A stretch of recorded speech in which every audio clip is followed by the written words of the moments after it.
आज हम लोगों ने महामहिम राज्यपाल महोदया को संबोधित ज्ञापन जो कि जिलाधिकारी औरैया के द्वारा मुझे तक पहुंचाना है, क्योंकि जो ज़िले में तमाम समस्याएं इस तरह की हैं जिन पर सरकार कोई ध्यान नहीं दे रही है। कि जैसे अभी 4 बार लगातार पेट्रोल और डीजल की कीमतें बढ़ाई गई, रसोई गैस की कीमतें भी बढ़ाई गई।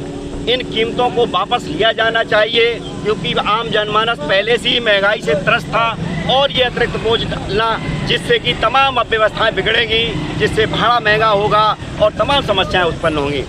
इसी तरह से अघोषित बिजली कटौती, इस समय जितना भीषण गर्मी है उसी तरह से बिजली कटौती भी बढ़ा दी गई है, जिससे आम जनमानस से लेकर के व्यापारी वर्ग सभी परेशान हैं। और यहाँ तक कि सरकार बिल्कुल संवेदनहीन है कि मैं देख रहा हूँ कि औरैया में अधिवक्ताओं के द्वारा एक लंबे समय से हड़ताल चल रही है, उनकी समस्याओं को कोई सुनने नहीं जा रहा है, उन पर कोई निस्तारण नहीं कर रहा है। तो इससे ये महसूस होता है कि ये आम जनमानस के लिए सरकार ये पूरी तरह से संवेदनहीन है।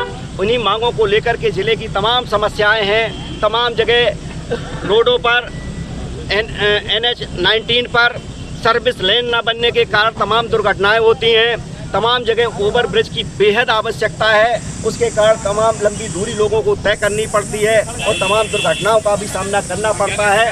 इन सब बिंदुओं को लेकर के हमने सरकार के सामने अपनी मांगें रखी हैं। और इसके अलावा जो भी हाल ही में देखा कि नीट की पेपर लीक होने से, CUET का पेपर लीक होने से तमाम बच्चे आत्महत्या कर रहे हैं और तमाम बच्चे ये कह करके आत्महत्या कर रहे हैं कि अब अगला पेपर देने की हमें क्षमता नहीं बची है, क्योंकि पूरी मेहनत करने के बाद जब बच्चे का पेपर आउट हो जाता है तो बड़ी दिक्कत उसको महसूस होती है।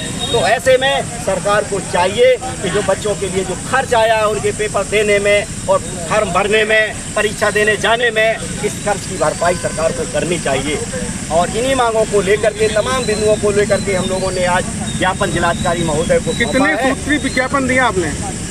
15 सूत्री मांगों को लेकर के हमने ज्ञापन दिया है। जिले में विकास को लेकर आपका क्या कहना है?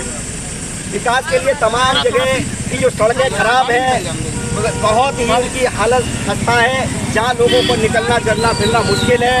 नहर पुल पर तमाम जगह जाम की स्थिति आती है, तो उसको लेकर के हमने जैसे अछल्ला नहर पुल को लेकर के और पाता रोड को लेकर के हमने उनका ध्यान आकृष्ट किया है कि इनको तत्काल संज्ञान लेना चाहिए और ऐसे रोड और पुलों को बनाना चाहिए। और यह फफूंद मार्ग भी काफ़ी समय से अधूरा पड़ा हुआ, इस पर क्या कहना है आपका? इसकी भी आवश्यकता है कि अच्छा रोड बने और जिससे जो है औरैया फफूंद मार्ग के बन जाने से हम लोगों को जो तमाम जाम इसी रोड से जो रहना पड़ता है, दिव्यापुर सीधे लोगों को औरैया से इधर जाते हैं तो ज़्यादा भीड़ बढ़ जाती है। अगर वो रोड भी अच्छा हो तो एक बार लोग वहाँ से भी निकलने का प्रयास करें, इसलिए बेहद आवश्यकता है उस रोड की भी।